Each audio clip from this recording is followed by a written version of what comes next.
너는 내가 키운 물건이야. 술 냄새와 함께 쏟아진 그 말을 들었을 때 윤서아는 울지 않았습니다. 울음이 나오지 않았다는 표현이 더 정확할지도 모르겠어요. 12년간의 결혼 생활 동안 그녀는 이미 눈물을 흘릴 수 있는 사람이 아니게 되어 있었으니까요. 전북 완주 인근의 전원마을. 초여름 저녁이면 산 너머로 노을이 참 곱게 지는 동네였어요. 마을 입구 쪽에 자리 잡은 장도연의 집은 겉으로 보기엔 그저 성공한 토건업체 대표의 저택이었습니다. 잘 다듬어진 정원, 깔끔한 외관, 주말이면 이웃들과 인사 나누는 온화한 가장의 모습. 하지만 그 집 안에 살고 있는 여자의 이름을 아는 사람은 거의 없었어요. 장 사장네 부인 말이야? 마을 사람들은 그렇게 불렀습니다. 윤서아라는 이름 석자는 마치 처음부터 존재하지 않았던 것처럼 지워져 있었죠. 남편 장도연은 늘 말했어요. 아내는 조용한 게 미덕이라고. 그리고 서아는 정말로 조용해졌습니다. 말하지 않는 삶, 보이지 않는 살. 그게 이 집에서 살아남는 방법이었으니까요. 결혼 12년 차. 서아는 공식 직함도 없이 남편 회사의 실무를 처리하는 무급 이사였어요. 회계 정리, 계약서 검토, 직원 급여 관리, 외주 거래 정산까지. 숫자와 문서는 모두 그녀의 손을 거쳤습니다. 하지만 대외적인 결정권은 단 하나도 없었죠. 모든 건 남편 이름으로 나갔고 서아의 존재는 철저히 지워진 채였어요. 집 안에서의 삶은 더 가혹했습니다. 휴대전화는 수시로 검사당했고 친구들과의 연락은 하나둘 끊겼어요. 친정 방문조차 굳이 그럴 필요 있나는 남편의 한마디에 막혔죠. 서아는 반항하지 않았습니다. 대신 매일 밤 침대에 누워 천장을 바라보며 머릿속으로 숫자를 세기 시작했어요. 날짜, 금액, 거래처 이름, 계좌번호. 기억은 쌓여갔고 서아의 눈빛만 조금씩 차가워져 갔습니다. 그리고 7월 18일. 요즘 너 눈빛이 마음에 안 들어. 도연이 서아의 휴대폰을 빼앗았어요.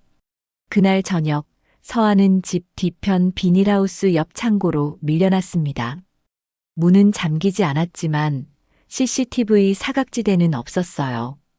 탈출할 수는 있지만 그 순간이 모두 기록되는 구조. 사실상 사회적 감금이었죠. 창고 안은 좁고 어두웠습니다. 환기구 틈으로 들어오는 여름밤 풀벌레 소리만 들렸어요. 서아는 시멘트 바닥에 앉아 무릎을 끌어안았습니다. 그리고 마음속으로 기록했어요. 7월 18일 감금 시작. 울지 않았습니다. 울음은 이미 오래전에 말라버렸으니까요. 서아가 도망칠 기회는 수없이 많았어요. 남편이 출장 간 날 마을 사람들이 집 앞을 지나갈 때, 은행에 혼자 갔을 때. 하지만 서아는 알고 있었습니다. 도망치면 도연은 억울한 가장으로 남을 거라는 걸. 세상은 눈에 보이는 상처만 믿으니까요. 말없이 견뎌온 12년의 기록은 그저 부부 사이의 일로 치부될 게 뻔했죠. 그래서 서아는 다른 방법을 택했습니다. 파괴가 아니라 붕괴. 한 번에 무너뜨릴 수 있는 완벽한 준비. 노트북 속 엑셀 파일 하나에 모든 게 정리되어 있었어요. 차명 계좌 목록, 허위 직원 명단, 가짜 기부금 영수증, 정치인 접대 날짜와 금액. 남편이 모범 가장이라는 가면 뒤에 숨겨온 모든 거짓이 숫자로 기록되어 있었습니다. 서아는 말하지 않았지만 보고 있었어요. 침묵했지만 기억하고 있었죠. 창고에 갇힌 지 사흘째 되던 날, 서아는 비닐하우스 틈으로 새어들어오는 아침 햇살을 바라보며 생각했습니다. 이제 곧이야. 남편의 회사 창립 15주년 기념식이 일주일 앞으로 다가와 있었으니까요. 그날 서아는 처음으로 스스로를 드러낼 생각이었어요. 장도현이 지역 인사들 앞에서 공헌상을 받는 그 무대에서 정치인도 기자도 금융권 인사도 모두 모인 자리에서 서아가 준비한 건 말이 아니었습니다. 숫자였어요. 숫자는 거짓말을 하지 않으니까요. 창고 안어둠 속에서 서아는 작게 중얼거렸습니다. 나는 사라진 게 아니라 숨겨진 거였어. 그리고 그 숨겨진 시간 동안 그녀는 무기를 만들고 있었던 거예요. 말 한마디 없이, 눈물 한 방울 없이, 오직 기록만으로. 이제 곧 세상은 알게 될 겁니다. 윤서아라는 이름을, 그리고 그녀가 12년 동안 견뎌온 지옥의 실체를 말이에요. 비닐하우스 너머로 노을이 지고 있었습니다. 서아는 무릎을 끌어안은 채 조용히 날짜를 세기 시작했어요. 이제 6일 남았습니다. 장도연의 가면이 벗겨지기까지.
결혼 12년 차가 되던 해봄 윤서아는 매일 아침 6시에 일어났습니다. 남편보다 1시간 먼저요. 그 1시간이 그녀에게 주어진 유일한 자유 시간이었으니까요. 부엌 창문 너머로 보이는 산자락에 안개가 걸려 있었어요. 서아는 커피를 내리며 노트북을 켰습니다. 화면에 뜨는 건 남편 회사의 회계장부. 어제 처리하지 못한 외주업체 정산서가 3건 남아 있었죠. 서아는 마우스를 움직이며 숫자들을 확인했어요. 익숙한 작업이었습니다. 지난 5년간 매일 아침 반복해온 일이니까요. 공식 직함은 없었어요. 명함도 월급도 없었죠. 하지만 장도연의 토건업체 대한건설의 실무는 대부분 서아의 손을 거쳤습니다. 직원 15명의 급여 관리 현장 자재 발주, 세무사와의 연락, 계약서 검토까지. 남편은 늘 말했어요. 내가 숫자에 강하잖아. 이런 건 내가 하는 게 낫지. 그렇게 시작된 일이었습니다. 처음엔 도와주는 정도였어요. 그런데 어느새 서아 없이는 회사가 돌아가지 않게 되어 있었죠. 남편은 밖에서 사람들을 만나고 골프를 치고 정치인들과 식사를 했어요. 서아는 집 안에서 장부를 정리하고 전화를 받고 문제를 해결했습니다. 대외적으로 회사의 얼굴은 장도연이었어요. 모든 결정은 그의 이름으로 나갔고 계약서에도 그의 서명만 들어갔죠. 서아의 존재는 철저히 지워져 있었습니다. 마치 그림자처럼요. 여보, 오늘 시청 사람들이랑 점심 약속 있어. 저녁은 늦을 것 같으니까 혼자 먹어. 7시가 되자 남편이 내려왔어요. 서아가 차려놓은 아침상을 보며 만족스러운 표정을 지었죠. 서아는 고개를 끄덕였습니다. 대답 대신요. 요즘은 되도록 말을 아꼈어요. 말을 하면 남편의 기분을 상하게 할 확률이 높았으니까요. 아, 그리고 휴대폰 좀 봐도 돼? 식사를 마친 도현이 손을 내밀었습니다. 서아는 잠시 멈칫했지만 곧 식탁 위에 놓인 자신의 휴대폰을 건넸어요. 도현은 능숙한 손놀림으로 메시지함을 열었죠. 카카오톡, 문자, 통화 기록까지 하나하나 확인하는 모습이 마치 세관 검사관 같았어요. 요즘 누구랑 연락하는 거 없지? 없어요. 친정 어머니는 지난주에 한 번 전화했어요. 안부만 여쭤봤고요. 도연은 고개를 끄덕이며 휴대폰을 돌려줬습니다. 서아는 그걸 받아 조용히 앞치마 주머니에 넣었어요. 가슴이 두근거렸지만 표정엔 드러내지 않았습니다. 다행히 어젯밤 지운 파일들은 확인하지 않은 것 같았으니까요. 이런 검사는 일주일에 두세 번 있었어요. 처음엔 황당했죠. 결혼한 지 3년쯤 됐을 때였던 것 같아요. 요즘 누구랑 얘기 많이 하는 것 같던데라는 말과 함께 시작된 일이었습니다. 서아는 그때 웃으며 넘겼어요. 질투하는 거겠지 싶었거든요. 하지만 점점 심해졌습니다. 친구들과의 약속을 취소하라는 요구, 굳이 나갈 필요 있나는 한마디, 그리고 어느새 친정 방문조차 사전 허락을 받아야 하는 일이 되어버렸죠. 서아의 인간관계는 하나둘 끊어져 갔어요. 마치 서서히 조여오는 올가미처럼요. 지금 서아의 연락처에는 20명도 안 되는 사람들만 남아 있었습니다. 그마저도 대부분 남편 회사 관련 거래처였어요. 친구는 대학 동기 한 명이 가끔 안부 문자를 보내는 게 전부였죠. 서아는 답장도 짧게 했습니다. 잘 지내라는 세 글자로요. 도연이 출근하고 나면 집은 고요해졌어요. 서아는 설거지를 하고 청소기를 돌리고 빨래를 널었습니다. 그리고 다시 노트북 앞에 앉았죠. 회사 일을 처리하는 동안만큼은 적어도 뭔가를 통제하고 있다는 느낌을 받을 수 있었으니까요. 오전 11시쯤 거래처에서 전화가 왔어요. 사모님, 지난번 자재비 정산건인데요. 네, 말씀하세요. 입금이 아직 안 됐던데 혹시 확인 좀 부탁드려도 될까요? 서아는 장부를 열어 확인했습니다. 분명 지난주에 처리 완료된 건이었어요. 하지만 통장을 보니 출금 내역이 없었죠. 서아는 조용히 한숨을 쉬었습니다. 또 남편이 임의로 돈을 뺏은 거예요. 죄송합니다. 제가 확인해서 오늘 중으로 입금해 드릴게요. 전화를 끊고 서아는 남편에게 문자를 보냈어요. 5호철강 자재비 결제 예정이었는데 계좌에 잔액이 부족해요. 답장은 금방 왔습니다. 아, 어제 급하게 써서 내일 넣어둘게. 내일이면 늦는다는 말은 하지 않았어요. 어차피 들어주지 않을 테니까요. 서아는 자신의 통장을 열었습니다. 결혼 전 모아뒀던 적금을 해지한 돈이 조금 남아 있었죠. 망설이다가 그 돈으로 자재비를 입금했어요. 나중에 남편이 갚아주겠지만 안 갚아줄 수도 있다는 걸 알고 있었습니다. 이미 몇 번 겪은 일이었으니까요. 점심을 거른 채 오후까지 일했어요. 세무사에게 보낼 자료를 정리하고 다음 주 현장 일정을 확인하고 직원들 4대 보험 변경 신청서를 작성했습니다. 공식적으로는 아무것도 하지 않는 집주부였지만 실질적으로는 회사의 심장이었죠. 오후 5시 서아는 노트북을 덮고 저녁 준비를 시작했어요. 남편이 늦는다고 했지만 혹시 모르니까요. 예전에 저녁을 안 차려뒀다가 혼난 적이 있었거든요. 연락했으면 대비는 해놔야지라는 말과 함께요. 부엌에서 감자를 깎으며 서아는 문득 생각했습니다. 나는 언제부터 이렇게 됐을까? 말하지 않고 반응하지 않고 그저 시키는 대로 움직이는 사람. 결혼 전에 서아는 이렇지 않았어요. 대학에서 회계학을 전공했고 작은 회계법인에서 일하며 독립적인 삶을 살았죠. 하지만 결혼하고 나서 모든 게 바뀌었습니다. 회사 다니지 말고 집에 있어. 내가 벌어올게라는 남편의 말에 처음엔 행복했어요. 사랑받는다고 느꼈거든요. 그런데 그건 사랑이 아니라 통제의 시작이었죠. 저녁 7시가 넘어도 남편은 오지 않았어요. 서아는 혼자 밥을 먹고 설거지를 하고 거실 소파에 앉았습니다. TV를 켜지 않았어요. 그저 창밖을 바라보며 앉아 있었죠. 산 너머로 어둠이 내려오고 있었습니다. 그때 서아의 머릿속에 한 가지 생각이 스쳤어요. 만약 내가 사라지면 누가 알아차릴까? 남편? 아마 회사 일이 꼬이고 나서야 알아챌 거예요. 친구들, 이미 몇 년째 연락을 안 하고 있었죠. 친정 부모님? 한 달에 한 번 통화하는 게 전부였어요. 서아는 조용히 웃었습니다. 쓸쓸한 웃음이었죠. 그리고 마음속 깊은 곳에서 아주 작은 불씨 하나가 타오르기 시작했어요. 분노도 슬픔도 아닌 그저 냉정한 결심 같은 것이었습니다. 이대로는 안 돼. 밤 10시가 넘어서야 현관문이 열렸어요. 술 냄새와 함께 들어온 남편은 서아를 힐끗 보더니 아무 말 없이 안방으로 들어갔습니다. 서아는 거실 불을 끄고 자신의 방으로 갔어요. 1년 전부터 부부는 방을 따로 썼거든요.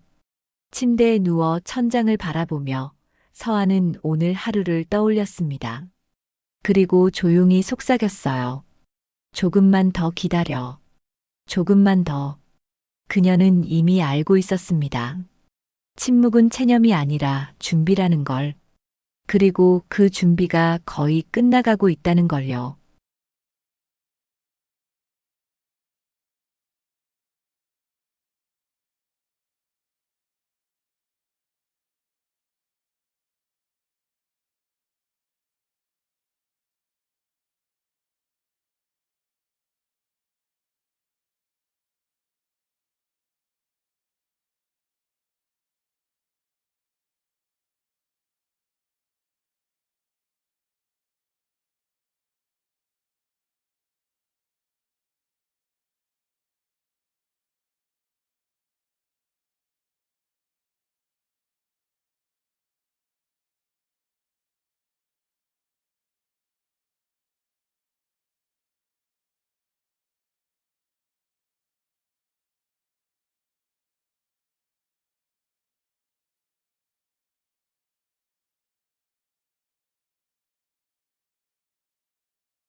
(7월 17일) 저녁, 윤서아는 평소처럼 남편의 저녁을 차려놓고 있었습니다. 삼겹살 구이에 된장찌개, 남편이 좋아하는 메뉴였어요. 하지만 뭔가 이상했죠. 집안 공기가 평소와 달랐어요. 현관문을 열고 들어온 남편 장도연의 표정부터가 심상치 않았거든요. 저녁 차렸어요. 서아가 조용히 말했지만 도연은 대답하지 않았습니다. 그냥 식탁에 앉아 서아를 빤히 쳐다봤어요. 그 시선이 너무 차갑고 날카로워서 서아는 무의식 중에 뒤로 한 발짝 물러섰죠. 요즘 너 눈빛이 마음에 안 들어. 도연이 천천히 입을 열었습니다. 낮고 무거운 목소리였어요. 서아의 심장이 쿵 내려앉았죠. 뭘 잘못했나 머릿속으로 빠르게 되짚어봤지만 특별히 떠오르는 게 없었어요. 오늘도 평소처럼 집안일하고 회사 일 처리하고 남편 전화 받고 그랬을 뿐인데요. 무슨 말씀이세요? 예전엔 그래도 고분고분했는데 요새는 뭔가 딴 생각하는 것 같단 말이야. 도연이 젓가락을 탁 내려놓았어요. 밥 한 숟가락도 뜨지 않은 채였죠. 서아는 조심스럽게 입을 열었습니다. 저는 늘 똑같은데요. 혹시 제가 뭘 잘못했나요? 휴대폰 내놔. 네. 휴대폰 내놓으라고. 평소에도 일주일에 두세 번씩 검사했지만 오늘은 분위기가 달랐어요. 서아는 떨리는 손으로 앞치마 주머니에서 휴대폰을 꺼냈습니다. 도연은 그걸 낚아채듯 받아들고는 마치 범죄의 증거를 찾는 형사처럼 하나하나 뒤지기 시작했죠. 메시지, 통화 기록, 사진첩, 심지어 메모장까지. 서아는 가만히 서서 지켜봤어요. 숨소리조차 낮춰가며요. 다행히 민감한 파일들은 이미 며칠 전 클라우드로 옮겨놨었죠. 하지만 가슴은 계속 두근거렸어요. 이게 뭐야? 도연이 화면을 서아에게 들이밀었습니다. 거기엔 서아가 며칠 전 검색한 기록이 남아 있었어요. 가정폭력 상담센터, 법률구조공단, 이혼 소송 절차. 서아는 순간 숨이 멎는 것 같았죠. 그건 뭐냐고. 도연의 목소리가 커졌어요. 서아는 본능적으로 한 발 뒤로 물러섰습니다. 도연의 얼굴이 붉게 달아올라 있었거든요. 친구가 고민 상담을 해서요. 그 친구 도와주려고 찾아본 거예요. 거짓말이었죠. 하지만 달리 할 말이 없었어요. 도연은 서아의 눈을 똑바로 쳐다보며 물었습니다. 어느 친구? 대학 동기요. 이름. 최윤정이요. 도연은 곧바로 서아의 연락처를 열어 최윤정을 찾았어요. 그리고 통화 버튼을 눌렀죠. 밤 8시가 넘은 시간이었지만 윤정은 다행히 전화를 받았습니다. 여보세요? 최윤정 씨? 저 장도연입니다. 서아 남편이요. 아, 네. 안녕하세요. 전화기 너머 윤정의 목소리가 당황한 게 느껴졌어요. 도연은 스피커폰을 켜고 물었습니다. 최윤정 씨, 혹시 요즘 서아한테 상담 같은 거 받았나요? 이혼이나 그런 거 관련해서요. 네. 무슨 말씀이세요? 저 서아랑 한 3개월은 얘기 안 해봤는데요. 서아는 입술을 깨물었어요. 거짓말이 들통난 순간이었죠. 도연은 전화를 끊고 서아를 쏘아봤습니다. 거짓말까지 하고 앉았네. 미안해요. 그냥 궁금해서 찾아본 거예요. 궁금해서 이혼을. 도연이 서아의 휴대폰을 소파에 던졌어요. 그리고 천천히 서아에게 다가왔죠. 서아는 본능적으로 뒤로 물러섰지만 등 뒤는 벽이었어요. 너 지금 나한테 반항하는 거야? 아니에요. 전혀 그런 게 아니에요. 그럼 뭐야? 12년 동안 먹여주고 재워주고 다 해줬더니 이제 나한테 등 돌릴 생각하는 거야? 도연의 목소리엔 분노와 함께 뭔가 다른 감정도 섞여 있었어요. 배신감? 아니면 두려움? 서아는 정확히 알 수 없었지만 한 가지는 확실했죠. 지금 이 순간이 굉장히 위험하다는 것.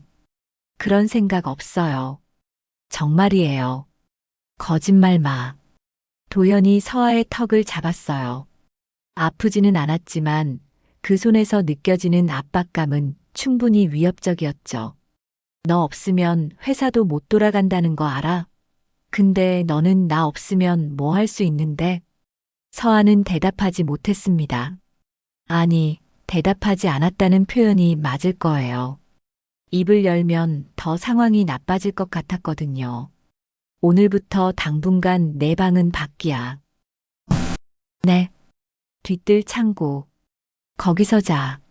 서하는 귀를 의심했어요. 창고라니. 집 뒤편 비닐하우스 옆에 있는 그 좁고 어두운 공간을 말하는 건가요?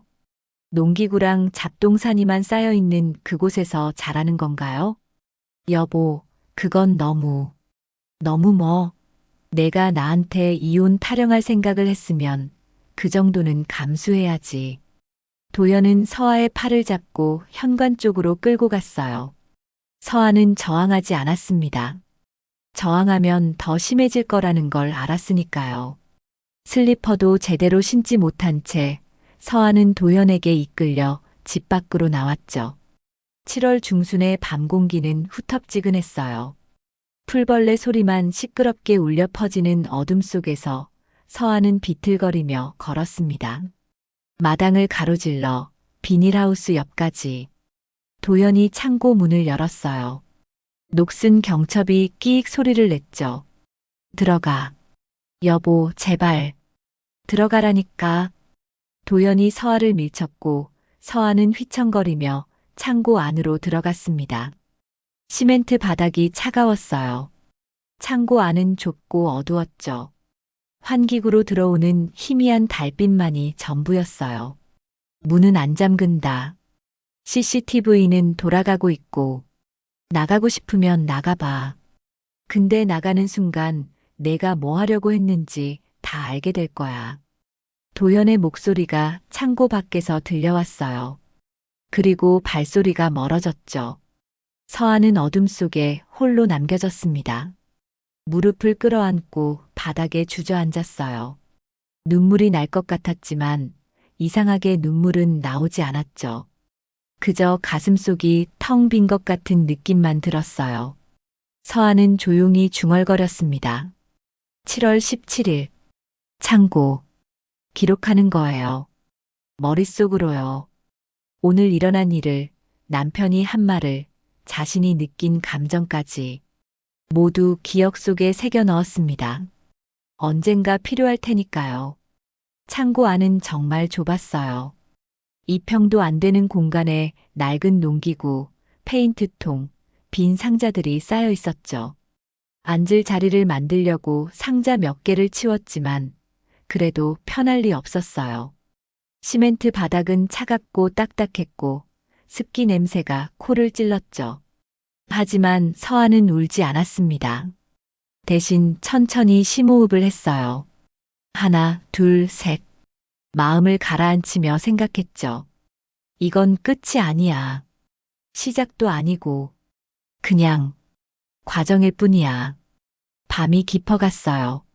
창고 틈으로 들어오는 바람에 몸이 오슬오슬 떨렸습니다. 여름밤인데도 새벽엔 제법 쌀쌀했거든요. 서아는 구석에 쌓인 낡은 작업복을 찾아 몸에 둘렀어요. 먼지 냄새가 났지만 안 하는 것보단 나았죠. 그렇게 첫날 밤이 지나갔습니다. 한숨도 자지 못했어요. 아니, 자면 안 될 것 같았죠. 이 상황을 받아들이면 정말로 무너질 것 같았으니까요. 새벽 5시쯤 창고 문이 열렸어요. 도연이 물 한 병과 빵 하나를 던지듯 안에 넣더니 다시 문을 닫았죠. 서아는 그걸 바라보며 생각했습니다. 이 사람은 나를 사람으로 보지 않는구나. 그리고 그 생각은 슬픔이 아니라 이상하게도 냉정함으로 바뀌었어요. 좋아. 이제 됐어. 서아는 물병을 집어들고 천천히 물을 마셨습니다. 그리고 마음속으로 결심했죠. 더 이상 기다리지 않겠어. 15주년 기념식까지 기다릴 필요도 없어. 지금 당장 움직여야 해. 하지만 창고 안에 갇힌 지금 서아가 할 수 있는 건 제한적이었어요. 휴대폰도 없고 컴퓨터도 없고 바깥 세상과 연결된 건 아무것도 없었죠. 서아는 환기구 틈으로 들어오는 아침 햇살을 바라보며 생각했습니다. 정민규. 그 사람에게 연락해야 해. 정민규는 3년 전 도연의 회사에서 일했던 격리 직원이었어요. 성실하고 꼼꼼한 사람이었죠. 하지만 도연이 회계장부 조작을 요구했을 때 거부했고 결국 부당하게 해고됐었어요. 서한은 그때 민규에게 미안한 마음이 컸었죠. 자신이 정리한 장부가 결국 민규를 공경에 빠뜨렸으니까요. 민규는 이후 국세청으로 자리를 옮겼어요. 서한은 우연히 그 사실을 알게 됐고 언젠가 그에게 도움을 요청할 수 있을지도 모른다고 생각했었죠. 그리고 지금 바로 그 언젠가가 온 거예요. 어떻게든 나가야 해. 그리고 민규를 만나야 해. 서한은 조용히 계획을 세우기 시작했습니다.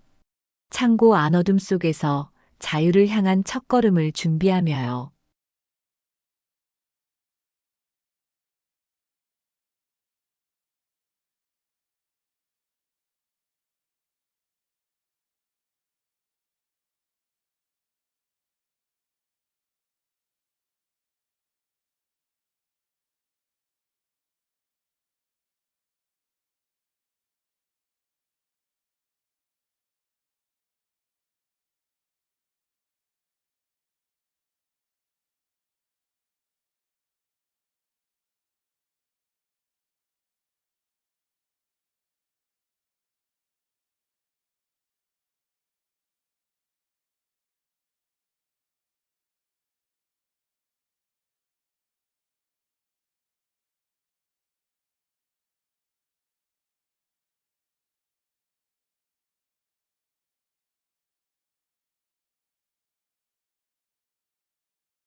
창고에 갇힌 지 사흘째 되던 날, 윤서아는 자신이 얼마나 오랫동안 준비해왔는지 깨닫게 되었습니다. 첫날 밤엔 분노가 있었어요. 둘째 날엔 두려움이 밀려왔죠. 하지만 셋째 날이 되자 이상하게도 마음이 고요해졌습니다. 마치 폭풍 전의 고요함 같은 거였어요. 서한은 창고 구석에 웅크리고 앉아 지난 12년을 천천히 되짚어보기 시작했죠. 사실 도망칠 기회는 수없이 많았어요. 결혼 3년 차 남편이 처음으로 휴대폰을 검사했을 때, 그때 짐을 싸서 나갈 수도 있었죠. 5년 차 친구들과의 연락을 끊으라고 했을 때도요. 8년 차 친정 방문을 제한당했을 때는 어머니가 직접 그 집 나오라고 하셨었어요. 하지만 서한은 남지 않았습니다. 왜냐하면 알고 있었거든요. 도망치면 남편은 억울한 가장이 된다는 걸요. 아내가 갑자기 집을 나갔어요. 제가 뭘 잘못했는지도 모르겠어요. 도연은 분명 그렇게 말할 거예요. 눈물까지 글썽이면서요. 그리고 사람들은 믿을 겁니다. 겉으로 보기엔 성공한 사업가에 지역사회에서 모범 가장으로 통하는 사람이니까요. 반면 서한은 증거도 없이 남편이 저를 통제했어요 라고 말하는 여자일 뿐이죠. 멍도 없고 상처도 없고 폭행 기록도 없었어요. 그저 말로 조여오는 통제, 시선으로 압박하는 감시, 점점 좁아지는 세계. 이런 건 겉으로 드러나지 않았죠. CCTV에도 찍히지 않고 녹음도 안 되는 종류의 폭력이었어요. 서한은 결혼 5년 차쯤부터 깨달았습니다. 도망이 아니라 붕괴를 만들어야 한다고요. 그래서 시작한 게 기록이었어요. 처음엔 단순했죠. 회사 회계 정리를 하다가 이상한 점들이 눈에 띄었거든요. 직원도 아닌 사람 이름으로 급여가 나가고 실제로 진행되지 않은 공사에 자재비가 지출되고 존재하지 않는 기부금 영수증이 쌓여갔어요. 서한은 그걸 그냥 지나치지 않았습니다. 하나하나 따로 정리하기 시작했죠. 엑셀 파일 하나를 만들어서 날짜별로, 항목별로, 금액별로요. 남편 몰래 USB에 복사해서 집 안 구석구석에 숨겨뒀어요. 옷장 뒤 쌀통 및 화분속까지. 그게 2년 전이었습니다. 지난 2년간 서한은 말없이 모았어요. 차명 계좌 목록, 허위 직원 명단, 가짜 기부금 내역, 정치인 접대비 장부. 남편이 지역 공헌상을 받을 때마다 서한은 그 이면에 숨겨진 거짓들을 파일에 추가했죠. 창고 안어둠 속에서 서한은 조용히 미소 지었어요. 쓸쓸한 미소였지만요. 내가 이렇게까지 준비한 이유가 뭘까? 복수? 아니었어요. 서한은 남편을 망치고 싶은 게 아니었죠. 그저 자유롭고 싶었을 뿐이에요. 하지만 자유롭게 나가려면 남편이 더 이상 서아를 찾아올 수 없게 만들어야 했어요. 완벽하게 무너뜨려야만 서아도 안전할 수 있었죠. 사흘째 되던 오후 창고 문이 열렸습니다. 도연이 들어오더니 바닥에 앉아있는 서아를 내려다봤어요. 반성했어? 서아는 고개를 들어 남편을 바라봤습니다. 도연의 얼굴엔 여전히 분노가 남아있었지만 동시에 뭔가 다른 감정도 섞여 있었어요. 불안? 아니면 죄책감? 네. 짧게 대답했어요. 도연은 그 대답이 만족스러웠는지 고개를 끄덕였죠. 앞으로 이상한 생각하지 마. 알겠어? 네. 너 나 없으면 아무것도 못해. 그거 알지? 서아는 대답하지 않았습니다. 도연은 그걸 긍정으로 받아들였는지 곧 창고를 나갔어요. 문이 닫히고 다시 어둠만 남았죠. 서아는 무릎을 끌어안으며 생각했어요. 나 없으면 아무것도 못한다고? 천만에요. 도연이야말로 서아 없이는 회사를 하루도 못 굴릴 거예요. 누가 장부를 정리하고, 누가 급여를 관리하고, 누가 세무사와 연락하겠어요? 하지만 도연은 그걸 모르죠. 아니, 알면서도 인정하지 않는 거예요. 왜냐하면 인정하는 순간 자신이 서아에게 의존하고 있다는 걸 받아들여야 하니까요. 나흘째 되던 날 아침 창고 문틈으로 봉투 하나가 들어왔어요. 서아는 그걸 집어들고 열어봤죠. 안에는 빵 2개와 물 1병, 그리고 메모 1장이 들어있었어요. 내일 세무사 만나는 날이니까 자료 정리 좀 해놔. 마이너스 도현. 서아는 그 메모를 보며 웃었습니다. 참 아이러니하죠? 창고에 가둬놓고는 일은 시키는 거예요. 서아 없이는 정말 아무것도 못하는 사람이면서요. 하지만 이건 기회이기도 했어요. 일을 하려면 집 안으로 들어가야 하고, 그럼 컴퓨터를 쓸 수 있죠. 서아는 조용히 계획을 세우기 시작했습니다. 오후 2시쯤 도연이 창고 문을 열었어요. 들어와서 일 좀 해. 4시간 준다. 서아는 일어나 집 안으로 들어갔습니다. 사흘 만에 보는 집이었지만 어쩐지 낯설게 느껴졌어요. 아니, 원래 낯선 곳이었는지도 몰라요. 이곳은 서아의 집이 아니라 그저 감옥이었으니까요. 노트북을 켜고 회계 파일을 열었어요. 도연은 거실 소파에 앉아 TV를 보고 있었죠. 서아는 화면을 보는 척하며 재빨리 이메일을 열었습니다. 그리고 조심스럽게 타이핑을 시작했어요. 받는 사람 정민규. 민규의 이메일 주소는 외워뒀었어요. 혹시 모를 상황을 대비해서요. 서아는 짧고 명확하게 썼습니다. 민규 씨, 저 윤서아입니다. 급하게 만나야 할 일이 생겼어요. 제가 준비한 자료가 있습니다. 7월 28일 오전 10시 완주 시외버스터미널 앞 카페로 와주실 수 있나요? 제발 부탁드립니다.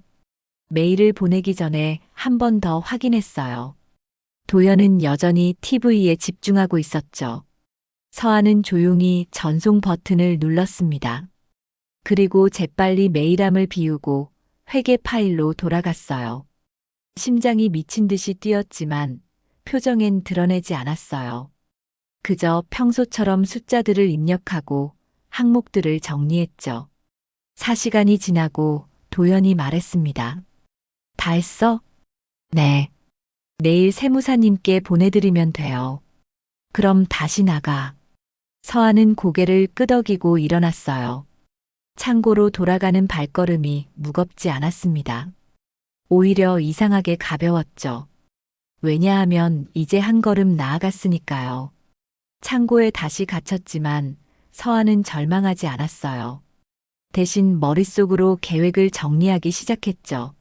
민규가 메일을 확인하면 분명 올 거야. 그는 그런 사람이니까. 민규는 3년 전 도연에게 부당하게 해고당했어요. 그때 서아는 아무것도 해줄 수 없었죠. 미안했지만 서아도 스스로를 지키기에 바빴었으니까요.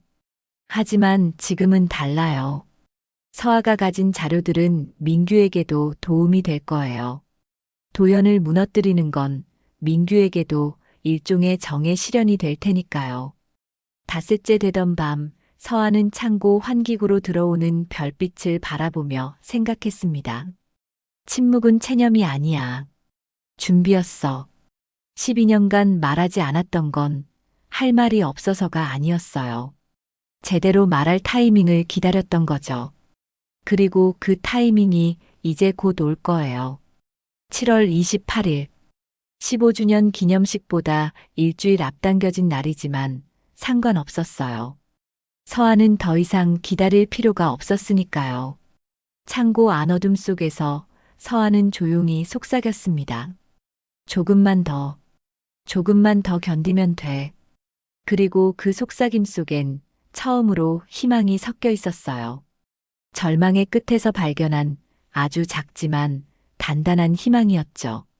민규가 올 거예요. 서아가 준비한 자료를 보면 분명 움직일 겁니다. 그리고 그때부터 모든 게 바뀔 거예요. 장도연의 가면이 벗겨지고 서아의 12년이 비로소 빛을 볼 테니까요. 서아는 눈을 감았습니다. 처음으로 편안한 마음으로요. 이제 끝이 보였어요. 긴 터널의 끝에 작은 빛이 보이기 시작했죠. 나는 사라지지 않을 거야. 이제 곧 윤서아라는 이름을 되찾을 거야.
7월 21일 윤서아가 창고에 갇힌 지 나흘째 되던 날 아침이었습니다.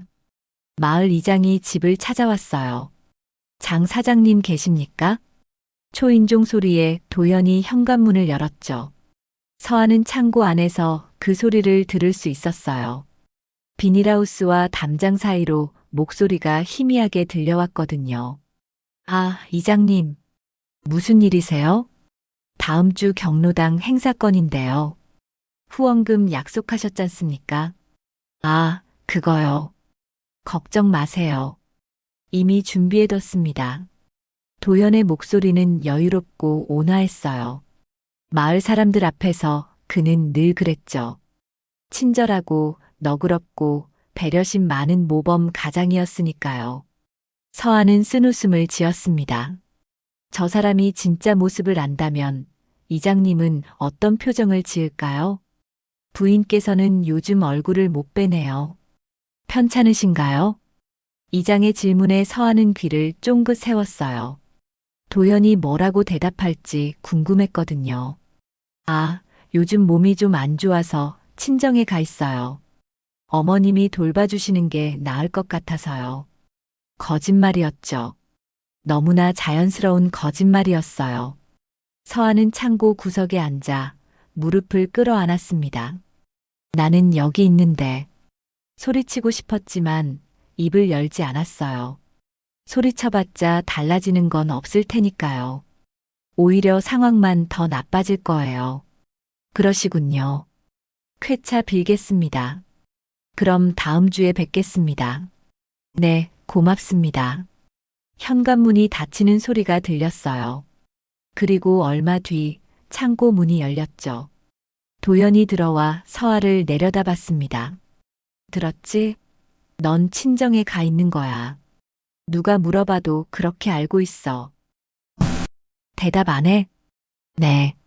알겠어요. 서아의 목소리는 작고 낮았어요. 도연은 만족스러운 표정을 지으며 고개를 끄덕였죠. 넌 없어도 아무도 몰라. 그거 알지? 그 말이 서아의 가슴에 꽂혔습니다. 칼처럼 날카롭게요. 하지만 서아는 표정을 바꾸지 않았어요. 그저 고개를 숙인 채 대답했죠. 네. 도연이 나가고 다시 문이 닫혔어요. 서아는 한참 동안 그대로 앉아 있었습니다. 넌 없어도 아무도 몰라. 그 말이 머릿속에서 맴돌았죠. 맞아요. 서아가 지금 사라져도 아무도 모를 거예요. 마을 사람들은 친정에 가 있다고 믿을 테고 친정 부모님은 남편과 잘 지내고 있다고 생각할 거예요. 친구들은 이미 몇 년째 연락을 안 하니 서아가 사라진 줄도 모르겠죠. 하지만 그 생각은 서아를 무너뜨리지 못했어요. 오히려 더 단단하게 만들었죠. 그래, 나는 없어도 아무도 몰라. 그게 문제야. 그래서 내가 직접 나서는 거야. 그날 오후 도연은 정장을 차려입고 외출했어요. 시청에서 열리는 모범 사업자 간담회에 참석한다고 했죠. 창고 문틈으로 그 모습을 본 서아는 조용히 중얼거렸습니다. 저렇게 웃으면서 악수하겠지. 지역 발전을 위해 노력하겠다고 말하겠지. 모두가 박수칠 거야. 그리고 그 이면엔 탈세와 허위장부, 차명 계좌와 정치인 뇌물이 숨어 있다는 걸 아무도 모르겠죠. 7월 23일 창고에 갇힌 지 엿새째 되던 날이었어요. 서아는 체력이 많이 떨어진 상태였죠. 하루에 빵 2개와 물 1병으로는 턱없이 부족했거든요. 몸무게도 눈에 띄게 줄었고 손발이 자주 저렸어요. 하지만 정신만큼은 또렷했습니다. 오히려 전보다 더 맑아진 것 같았어요. 배고픔과 고립이 서아를 무너뜨린 게 아니라 연마시킨 거죠.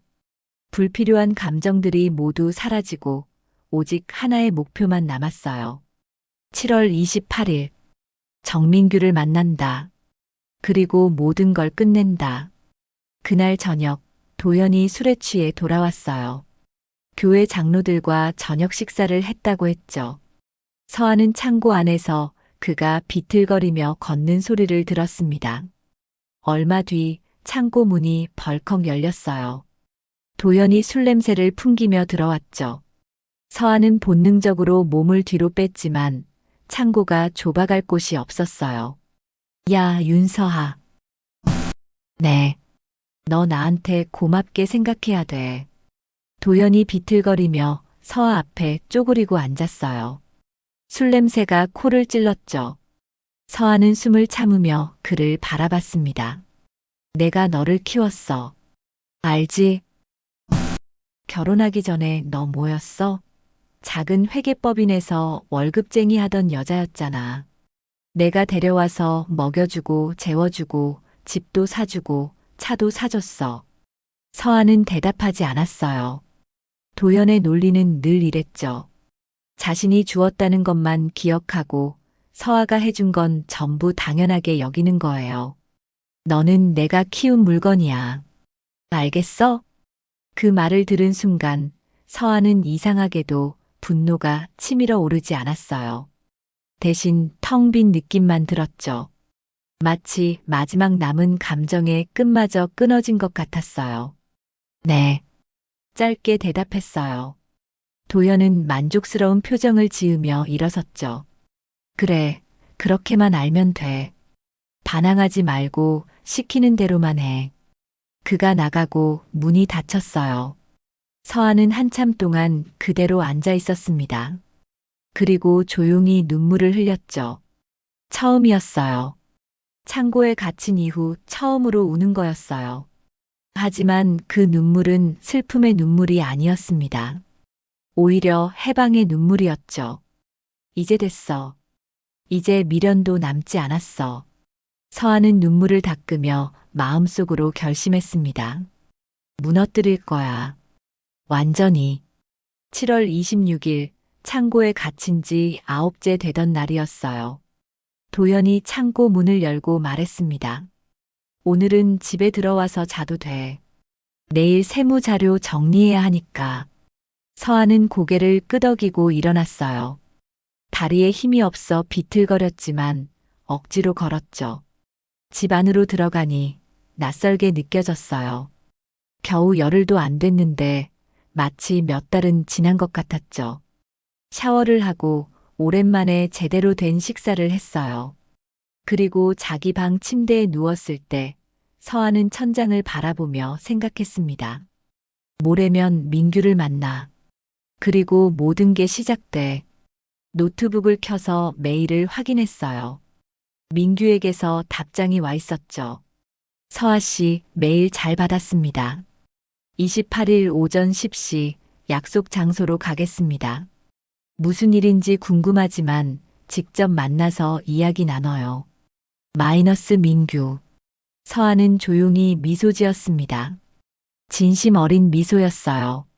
드디어 움직일 수 있게 됐으니까요. 다음 날인 27일, 서아는 도연이 외출한 틈을 타서 집 곳곳에 숨겨뒀던 USB들을 모았어요. 옷장 뒤 쌀통 및 화분 속에 숨겨뒀던 것들이었죠.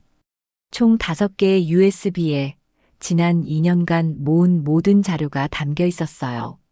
차명 계좌 목록, 허위 직원 급여 내역, 가짜 기부금 영수증, 정치인 접대비 장부, 그리고 서아 자신이 창고에 갇혔던 날들의 일기까지. 모든 게 숫자와 날짜로 정리되어 있었죠. 서아는 USB 하나를 가방에 넣었어요. 그리고 나머지는 다시 원래 자리에 숨겼습니다. 혹시 모를 상황에 대비해서요. 그날 밤 서아는 거울 앞에 섰어요. 거울 속 자신의 얼굴을 오랜만에 제대로 바라봤죠. 야위고 핏기 없고 눈가엔 그림자가 드리워진 얼굴이었어요. 하지만 눈빛만큼은 또렷했습니다. 윤서아. 자신의 이름을 불러봤어요. 얼마 만에 스스로 부르는 이름일까요? 12년 동안 서아는 장 사장 부인, 여보, 너 같은 호칭으로만 불렸었죠. 윤서아라는 이름은 마치 존재하지 않는 것처럼 지워져 있었어요. 내일부터는 달라질 거야. 거울 속 자신에게 속삭였습니다. 그리고 그날 밤 서한은 오랜만에 깊이 잠들었어요. 악몽도 없이 평온하게요. 왜냐하면 알고 있었으니까요. 긴 터널의 끝이 이제 정말 보인다는 걸요. 내일이면 정민규를 만나고 준비한 자료를 건네주고 모든 게 움직이기 시작할 거예요. 장도연의 가면은 벗겨질 거고 윤서아의 이름은 되찾아질 거예요. 침대에 누워 눈을 감으며 서아는 마지막으로 중얼거렸습니다. 조금만 더. 이제 정말 조금만 더. 그리고 그 속삭임 속엔 확실한 희망이 담겨 있었어요.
(7월 28일) 아침 8시 윤서아는 거실 소파에 앉아 시계를 바라보고 있었습니다. 2시간 뒤면 정민규를 만나기로 한 시간이었어요. 오늘 뭐 해? 도연이 넥타이를 매며 물었죠. 서아는 최대한 자연스럽게 대답했습니다. 장 보러 나가려고요. 냉장고가 좀 비었어요. 그래. 저녁 전엔 들어와. 네. 도연이 현관문을 나서는 소리가 들렸어요. 차 시동 거는 소리, 대문 열리는 소리. 서아는 그 소리들이 완전히 사라질 때까지 기다렸죠. 그리고 조용히 일어나 가방을 챙겼습니다. USB 신분증, 그리고 비상금으로 모아뒀던 현금 50만 원. 더 필요한 건 없었어요. 아니, 필요한 건 이미 다 마음속에 준비되어 있었죠. 완주 시외버스 터미널까지는 버스로 40분 정도 걸렸어요. 서아는 창밖을 바라보며 지난 12년을 떠올렸습니다. 결혼 초기엔 행복했었죠. 아니, 행복하다고 믿었어요. 남편의 통제를 관심으로 여겼고 고립을 보호로 받아들였었으니까요. 하지만 어느 순간부터 그게 사랑이 아니라는 걸 깨달았어요. 사랑은 상대를 자유롭게 하는 건데 도연은 서아를 점점 좁은 우리 안에 가뒀었죠. 그리고 그 우리는 결국 창고가 됐어요. 버스에서 내려 카페로 걸어가는 동안 서아의 심장은 빠르게 뛰었습니다. 떨리기도 했지만 동시에 이상한 안도감도 느껴졌어요. 드디어 시작이구나. 카페 입구에서 잠시 멈춰 섰어요. 안을 들여다보니 구석 자리에 앉아 있는 남자가 보였죠. 정민규였어요. 3년 만에 보는 얼굴이었지만 금방 알아볼 수 있었어요. 서아는 심호흡을 하고 문을 열었습니다. 민규 씨. 민규가 고개를 들었어요. 그리고 서아를 보는 순간 눈이 커졌죠. 서아 씨. 괜찮으세요? 안색이. 괜찮아요. 앉아도 될까요? 아, 네. 물론이죠. 서아는 민규 맞은편에 앉았어요.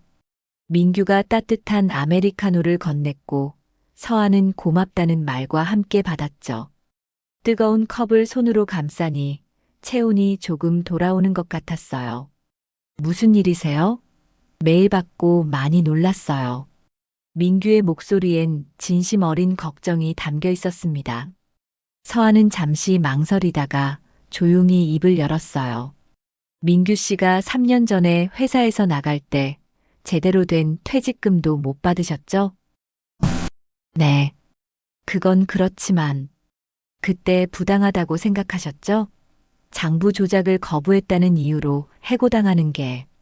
민규의 표정이 굳어졌어요. 그 기억이 여전히 씁쓸한 게 얼굴에 드러났죠. 당연히 부당했죠. 하지만 증거가 없었어요. 제가 할 수 있는 게 없었어요. 서아는 가방에서 USB를 꺼냈습니다. 그리고 테이블 위에 조용히 놓았죠. 이제 있어요. 증거. 민규가 USB를 바라봤어요. 그리고 다시 서아를 봤죠. 이게 지난 2년간 제가 정리한 자료예요. 차명 계좌, 허위 직원 명단, 가짜 기부금 내역, 정치인 접대비 장부. 모두 날짜와 금액이 정확히 기록되어 있어요. 민규의 손이 살짝 떨렸어요. USB를 집어들며 물었죠. 왜 이걸 저한테? 민규 씨가 국세청에 계시잖아요.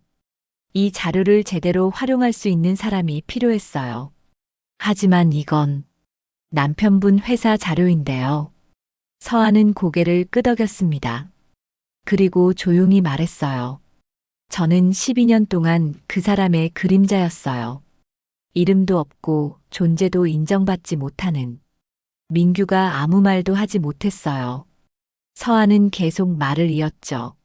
창고에 갇혀 있을 때 생각했어요. 나는 왜 이렇게까지 참았을까? 하고요. 그런데 답을 알았어요. 제대로 무너뜨리기 위해서였구나 하고요. 창고요? 민규의 목소리가 떨렸어요. 서아는 담담하게 설명했습니다. 7월 17일부터 며칠간 창고에 갇혀 있었던 일, 남편이 마을 사람들에게 친정에 갔다고 거짓말한 일, 너는 내가 키운 물건이라고 말했던 일까지요. 민규는 듣는 내내 주먹을 쥐고 있었어요. 분노가 얼굴에 드러났죠. 신고해야 해요. 경찰에. 신고하면 어떻게 될까요? 서아가 조용히 물었어요. 남편은 부부 싸움이었다고 말할 거예요. 저는 증거를 제시하지 못할 거고요.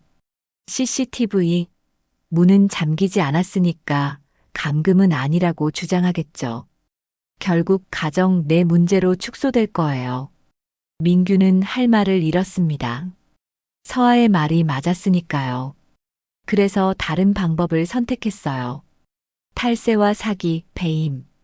이건 가정 내 문제가 아니에요. 명백한 범죄죠.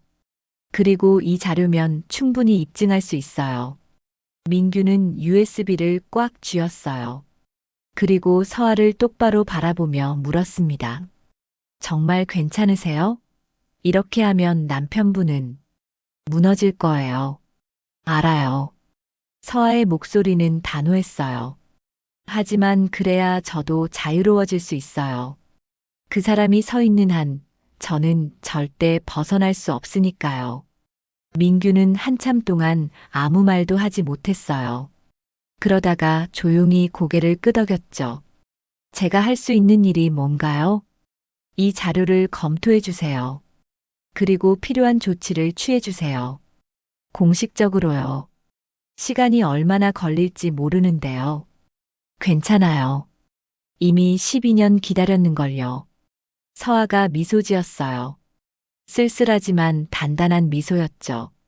민규는 고개를 끄덕이며 말했습니다. 일주일 정도면 자료 검토가 끝날 것 같아요. 그 후에 정식으로 조사가 시작될 거예요. 고마워요, 민규 씨. 아니에요. 오히려 제가 고맙죠. 3년 전 억울함을 풀 기회를 주셔서요. 두 사람은 잠시 침묵했어요. 카페 안은 조용했고 창밖으론 따가운 여름 햇살이 쏟아지고 있었죠. 서아 씨, 지금 어디 계실 건가요? 혹시 위험하진 않을까요? 민규의 걱정 어린 질문에 서아는 고개를 저었어요. 집으로 돌아갈 거예요. 평소처럼 지낼 거예요. 의심받으면 안 되니까요. 하지만 괜찮아요. 이제 끝이 보여요. 조금만 더 견디면 돼요. 서아는 자리에서 일어났습니다. 민규도 따라 일어났죠. 연락드릴게요. 진행 상황 계속 알려드릴게요. 고마워요. 카페를 나서며 서아는 하늘을 올려다봤어요. 구름 한 점 없는 맑은 하늘이었죠. 오랜만에 보는 푸른 하늘이 낯설게 느껴졌어요. 집으로 돌아가는 버스 안에서 서아는 창밖을 바라보며 생각했습니다. 이제 정말 시작이구나. 두렵기도 했지만 동시에 해방감도 느껴졌어요. 12년 동안 짊어졌던 짐을 드디어 내려놓기 시작한 것 같았죠. 집에 도착했을 땐 오후 2시쯤이었어요. 도현은 아직 돌아오지 않았죠. 서아는 평소처럼 집안일을 했습니다. 청소하고 빨래 개고 저녁 준비하고 모든 게 평소와 똑같았어요. 하지만 마음만큼은 달랐죠. 이제 서아는 알고 있었으니까요. 이 일상이 곧 끝날 거라는 걸요. 저녁 7시 도연이 돌아왔어요. 피곤한 표정으로 소파에 앉으며 말했죠. 다음 주 금요일이 회사 창립 15주년 기념식이야. 시장님도 오시고 국회의원님도 오신대. 너도 같이 가야 해. 서아는 고개를 끄덕였습니다. 네, 알겠어요. 제대로 옷 좀 입고 와. 사람들 앞에 나서는 거니까. 네. 도연은 만족스러운 표정을 지으며 TV를 켰어요. 서아는 부엌으로 돌아가 설거지를 했죠. 그러면서 조용히 생각했습니다. 15주년 기념식. 그때쯤이면 모든 게 끝나 있겠지. 민규가 자료를 검토하고 조사가 시작되고 도연의 비리가 드러나기 시작할 거예요. 아마 기념식이 열리기도 전에 모든 게 무너지기 시작할 테죠. 그날 밤 서아는 침대에 누워 천장을 바라봤어요. 마음이 평온했죠. 오랜만에 느끼는 평온함이었어요. 조금만 더, 정말 조금만 더면 돼. 그리고 그 속삭임 속엔 확실한 희망이 담겨 있었습니다.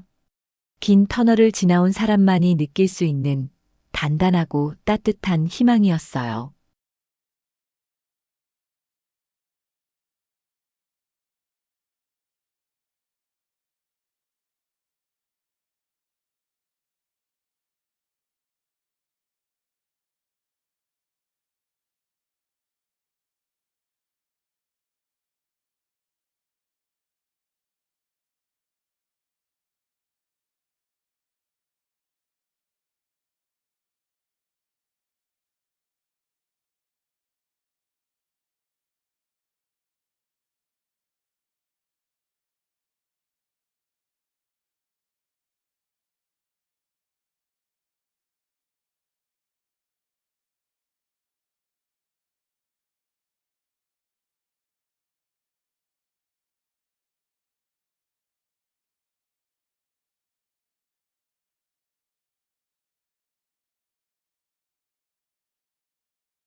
8월 1일 오전 윤서아의 휴대폰이 울렸습니다.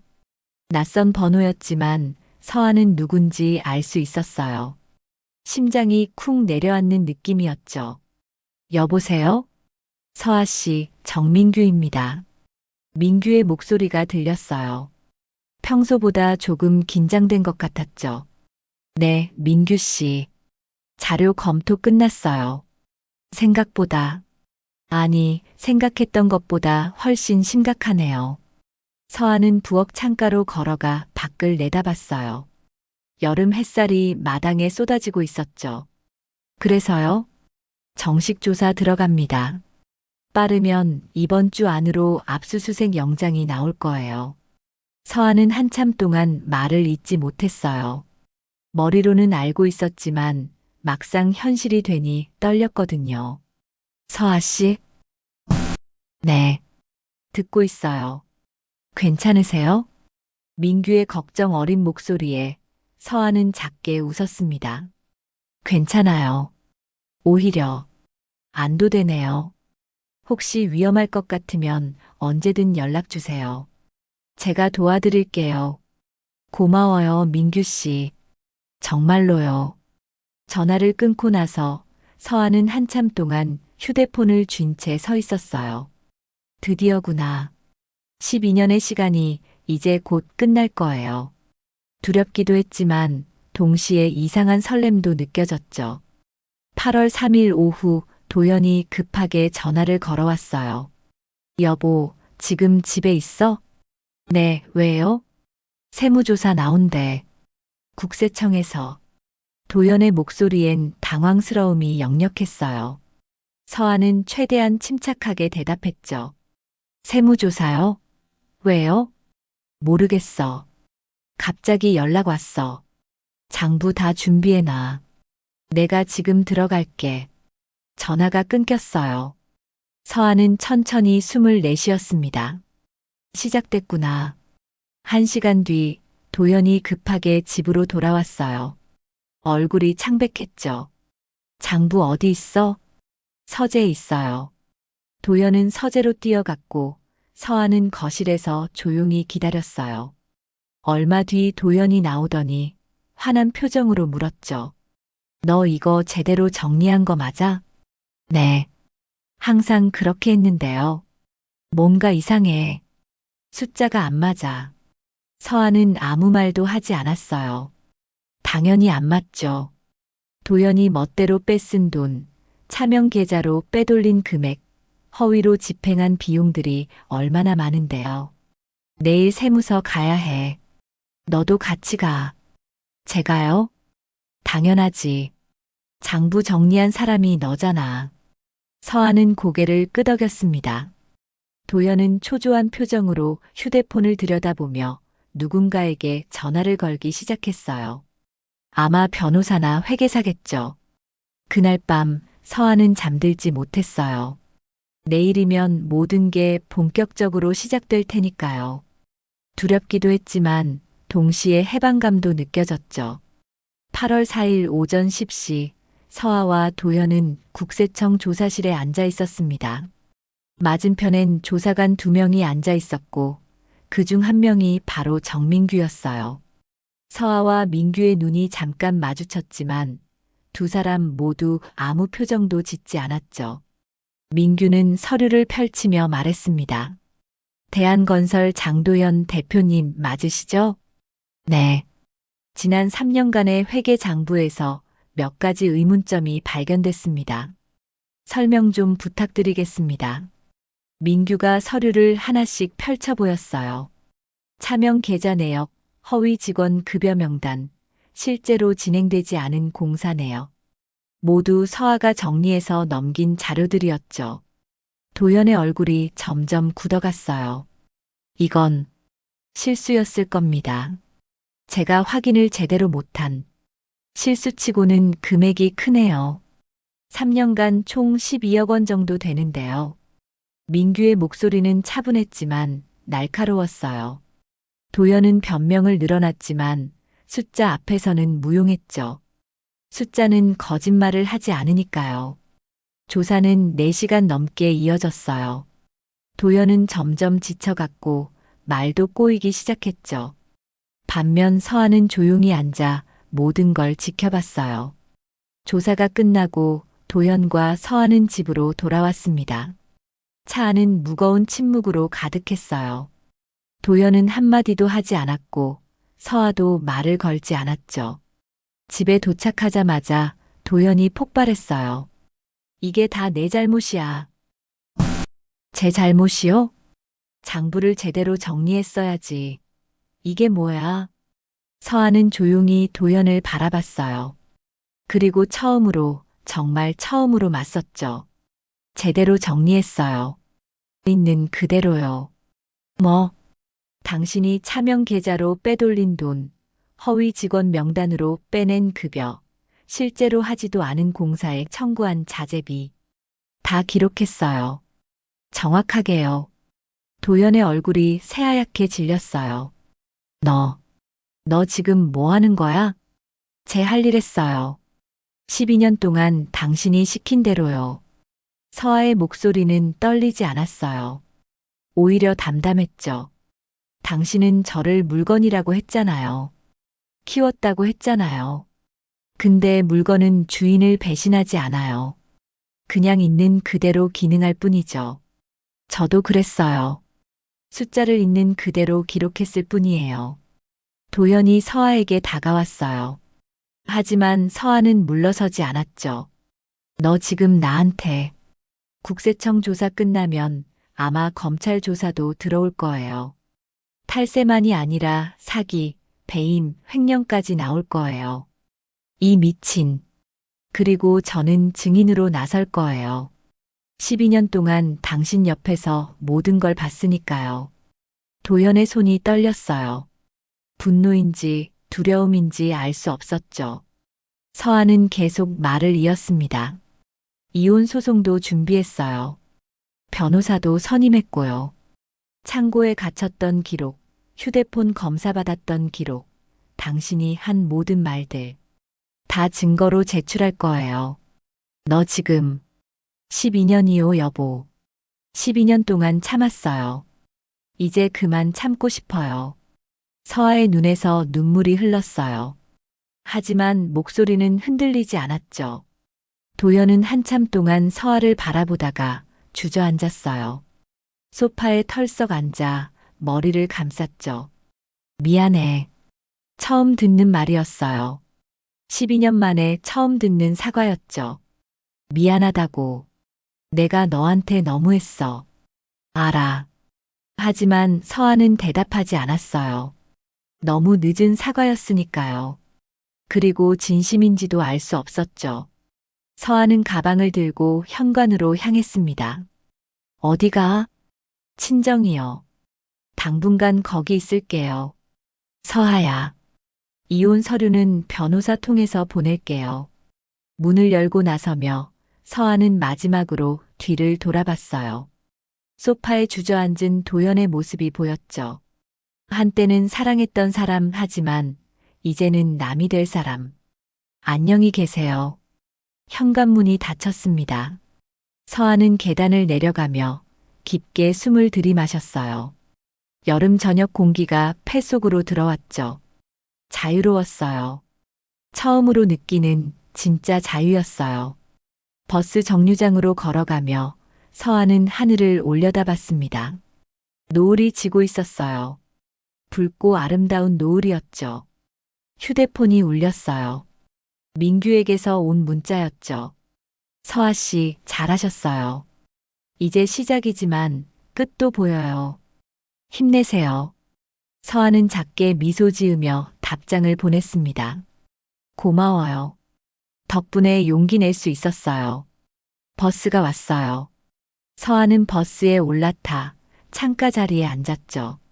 버스가 출발하고 집이 점점 멀어져 갔어요. 돌아보지 않았습니다. 앞만 봤죠. 앞으로 나아갈 길만요. 12년의 침묵이 끝났어요. 이제 윤서아는 다시 말할 수 있었죠. 자신의 이름으로, 자신의 목소리로요.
8월 5일 장도현 회사 창립 15주년 기념식이 열리기로 했던 날이었습니다.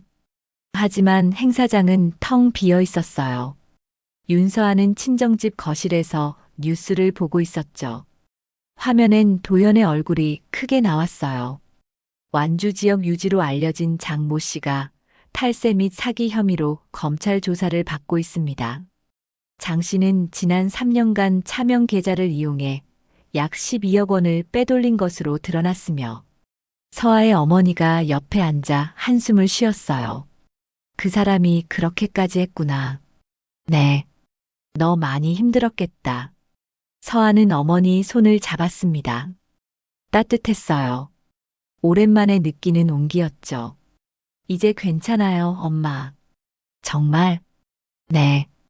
이제 시작이니까요. 어머니의 눈에 눈물이 고였어요. 서아를 꼭 안아주며 말했죠. 미안해, 서아야. 엄마가 진작 눈치챘어야 했는데. 아니에요. 제가 숨겼으니까요. 걱정 안 시키려고요. 앞으로는 힘들면 말해. 알았지? 네, 엄마. 두 사람은 한참 동안 안고 있었어요. 서아는 어머니 품에서 12년 만에 처음으로 편안함을 느꼈습니다. 8월 10일 검찰 조사가 본격화됐어요. 서아도 참고인 자격으로 출석했죠. 조사실에서 검사가 물었습니다. 장도현 씨와의 결혼 생활은 어땠습니까?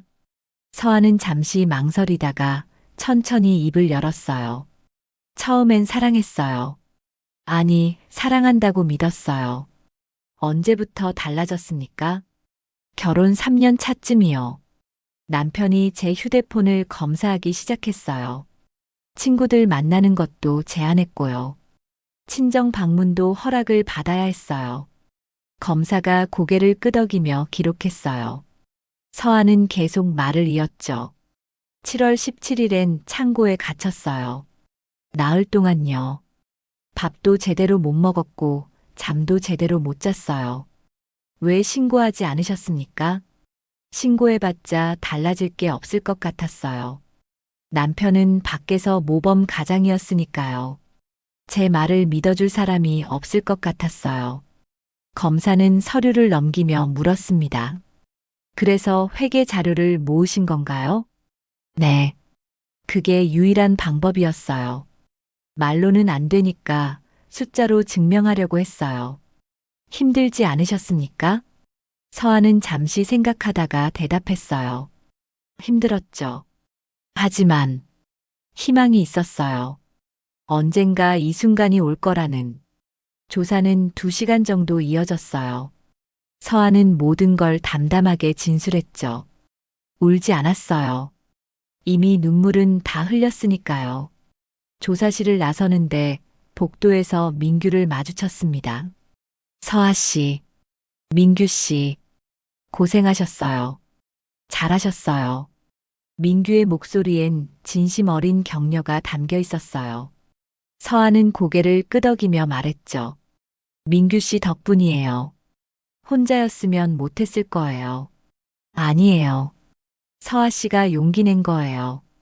두 사람은 잠시 침묵했어요. 민규가 먼저 입을 열었죠. 앞으로 어떻게 하실 건가요? 서울로 갈까 해요. 새로 시작하려고요.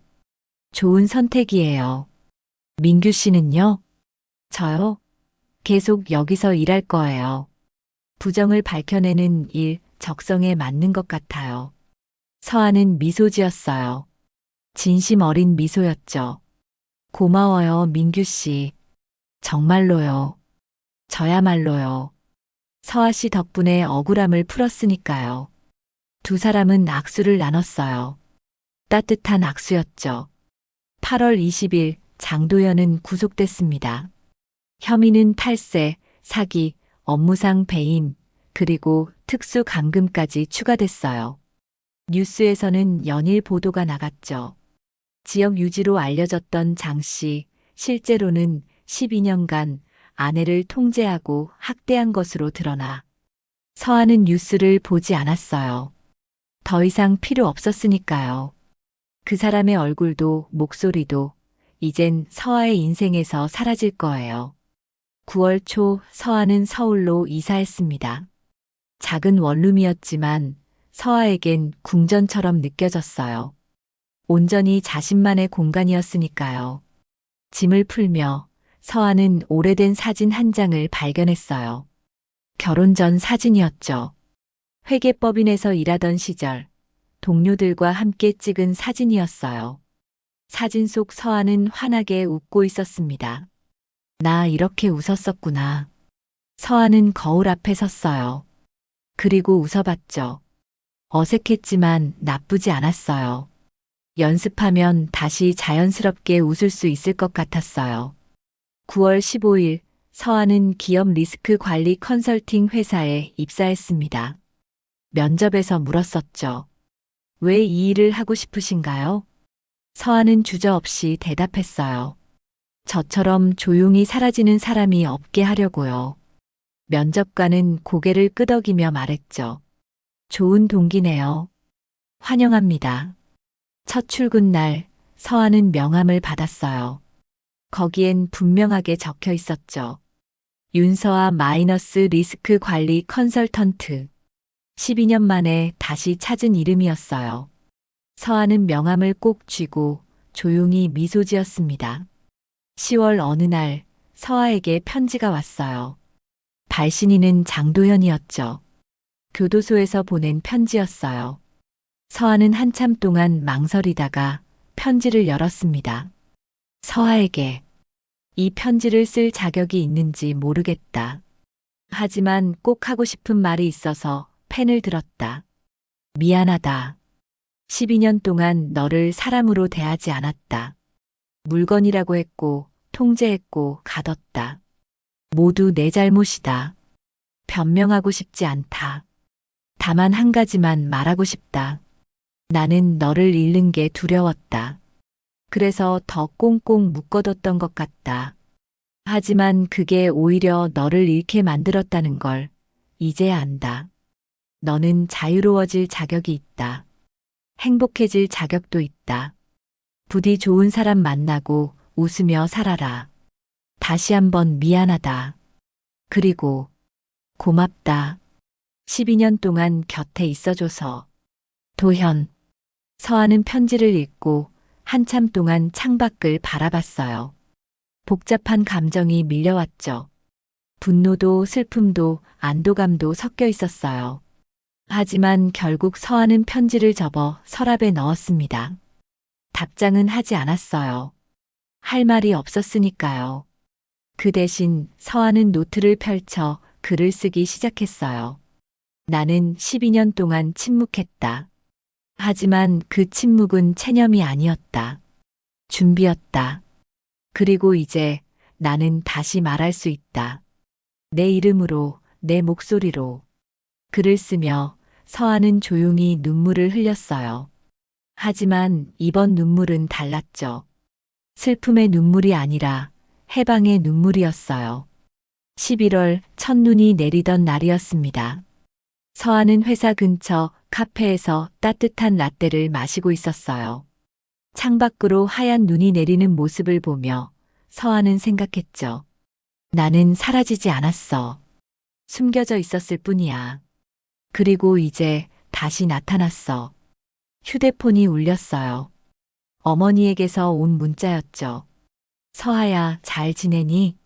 다음 주 집에 올 수 있어? 엄마가 내가 좋아하는 된장찌개 끓여줄게. 서아는 미소 지으며 답장을 보냈습니다. 네, 엄마. 갈게요. 사랑해요. 사랑해요. 그 세 글자를 보내며 서아는 깨달았어요. 사랑은 통제가 아니라 자유라는 걸요. 그리고 자신도 사랑받을 자격이 있다는 걸요. 창밖의 눈은 계속 내렸어요. 하얗고 깨끗한 눈이었죠. 서아는 라떼를 한 모금 마시며 조용히 속삭였습니다.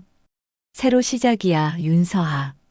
그리고 그 속삭임 속엔 단단한 희망이 담겨 있었어요. 12년의 어둠을 지나온 사람만이 가질 수 있는 진짜 희망이었죠.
2년 후 봄. 윤서아는 서울 여의도 오피스 건물 21층에 있는 자신의 사무실에 앉아 있었습니다. 책상 위엔 명함이 놓여 있었어요. 윤서아 마이너스 기업 리스크 관리 컨설턴트 팀장. 창밖으로 한강이 보였죠. 봄볕을 받아 반짝이는 강물이 아름다웠어요. 서아는 커피를 한 모금 마시며 지난 2년을 떠올렸습니다. 쉽지 않았어요. 처음엔 악몽을 자주 꿨죠. 창고에 갇힌 꿈, 도연의 목소리가 들리는 꿈. 하지만 시간이 지나며 꿈도 점점 흐릿해졌어요. 그리고 어느 순간부터는 꿈속에서도 서아는 자유로웠죠. 회사 일도 잘 풀렸어요. 서아의 경험은 독특한 강점이 됐죠. 회계 전문성에 내부자 관점까지 더해지니 기업의 리스크를 누구보다 정확하게 짚어낼 수 있었거든요. 팀장님, 오후 미팅 준비됐습니다. 후배 직원이 문을 두드리며 말했어요. 서아는 고개를 끄덕이며 일어났죠. 고마워요. 금방 갈게요. 팀장님, 이 호칭이 아직도 낯설었어요. 하지만 나쁘지 않았죠. 서아는 이제 장 사장 부인도 여보도 아니었으니까요. 온전히 윤서아였어요.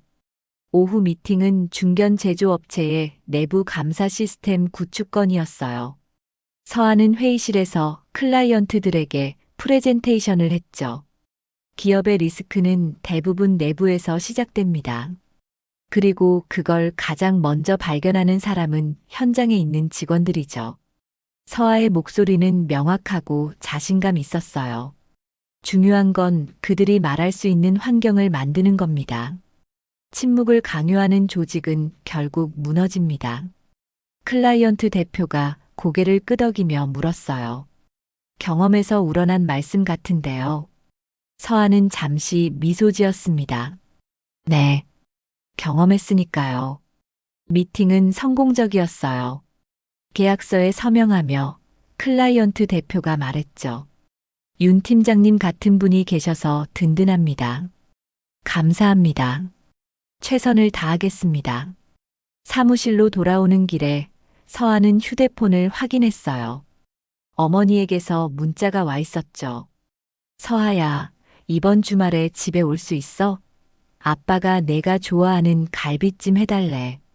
서아는 웃으며 답장을 보냈습니다. 네, 엄마. 토요일 저녁에 갈게요. 사랑해요. 가족과의 관계도 회복됐어요. 처음엔 조심스러웠죠. 12년 동안 거리를 뒀으니까요. 하지만 어머니와 아버지는 서아를 따뜻하게 받아줬어요. 잃어버린 시간을 되찾으려는 듯 더 자주 연락하고 더 많이 만났죠. 퇴근길, 서아는 서점에 들렀어요. 요즘 취미가 독서였거든요. 심리학, 자기계발, 소설까지 다양하게 읽었죠. 책을 고르다가 한 권이 눈에 띄었어요. 침묵에서 목소리로 마이너스 가정폭력 생존자들의 이야기. 서아는 그 책을 집어들고 뒷표지를 읽었어요. 거기엔 여러 생존자들의 짧은 인터뷰가 실려 있었죠. 서아의 이야기도 있었어요. 윤서아 가명, 38세. 12년간의 정서적 학대와 통제에서 벗어나 현재 기업 컨설턴트로 활동 중. 침묵은 때로 가장 강력한 준비입니다. 서아는 조용히 미소 지으며 책을 샀어요. 집에 가서 천천히 읽어볼 생각이었죠. 집으로 돌아와 서아는 소파에 앉아 책을 펼쳤습니다. 다른 생존자들의 이야기를 읽으며 서아는 공감했어요. 모두가 다른 이야기였지만 동시에 같은 이야기이기도 했죠. 그날 밤 서아는 오랜만에 일기를 썼어요. 2년 전 오늘 나는 창고에서 나왔다. 물리적인 창고가 아니라 12년간 갇혀있던 마음의 창고에서. 그리고 지금 나는 완전히 다른 사람이 됐다. 아니, 원래의 나로 돌아왔다고 해야 할까?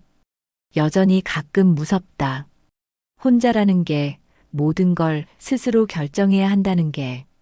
하지만 동시에 자유롭다. 진짜 자유롭다. 내일 아침에도 나는 윤서아로 일어날 것이다.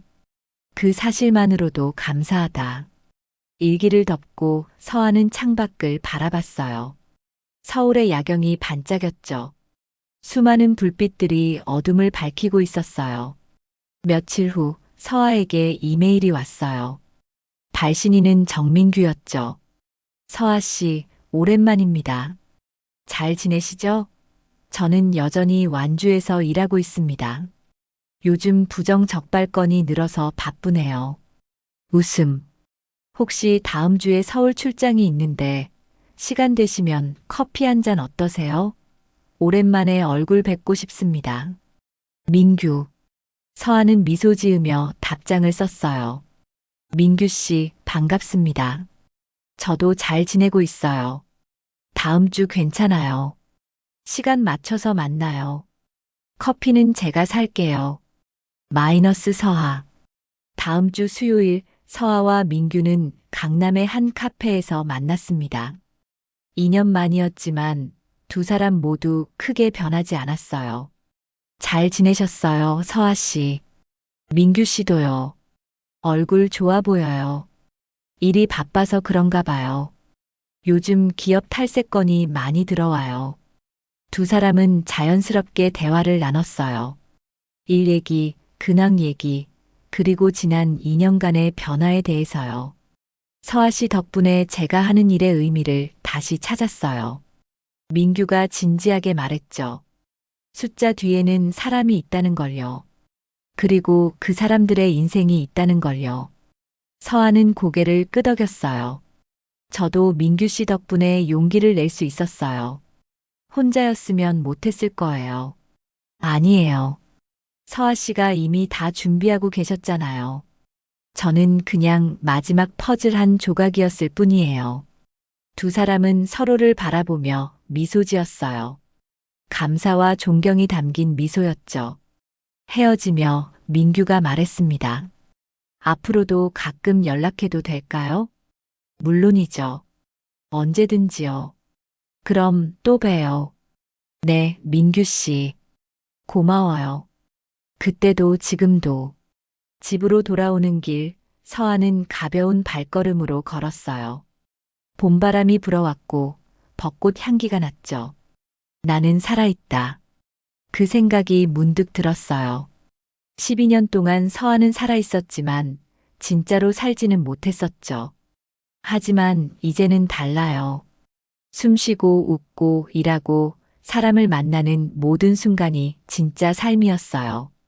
그날 밤 서아는 침대에 누워 천장을 바라봤습니다. 그리고 조용히 속삭였어요. 고마워, 윤서아. 포기하지 않아줘서. 자신에게 하는 말이었죠. 12년 동안 침묵하며 준비했던 자신에게, 창고에 갇혔을 때도 희망을 놓지 않았던 자신에게, 그리고 다시 일어선 자신에게요. 눈을 감으며 서아는 생각했습니다. 내일 아침에도 나는 윤서아로 일어날 거예요. 그리고 그 다음 날도, 그 다음 날도요. 이제 서아의 이름은 지워지지 않았어요.